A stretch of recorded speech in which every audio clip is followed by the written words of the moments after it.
একটা মুক্তিযোদ্ধা পরিবারের সন্তান আপনি আমাকে রাজাকার কোন সাহসে বলেন? অবশেষে উপস্থাপিকা দীপ্তি চৌধুরীর কাছে ক্ষমা চাইলেন বিচারপতি মানিক। টকশোয়ের শেষে উপস্থাপিকাকে রাজাকারের বাচ্চা বলাতে জাতির কাছে প্রকাশ্যে ক্ষমা চাইতে গত রোববার বিচারপতি এইচ.এম. শামসুদ্দিন মানিককে লিগ্যাল নোটিশ পাঠান ফাউন্ডেশন ফর ল অ্যান্ড ডেভেলপমেন্টের পক্ষে জ্যেষ্ঠ আইনজীবী অ্যাডভোকেট ফাউজিয়া করিম ফিরোজ। এর জবাবে গত সোমবার সাবেক বিচারপতি মানিক লিখেছেন তিনি একজন হাইপারটেনশন ও ডায়াবেটিসের রোগী।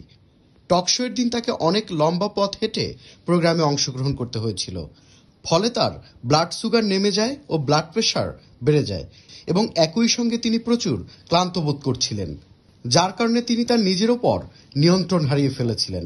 তিনি তার এরূপ আচরণের জন্য উপস্থাপিকার কাছে গভীরভাবে ক্ষমা প্রার্থনা করেছেন। Tanfir Limon, channel I. 6000 mAh battery, one and only Power Master, Next G N73.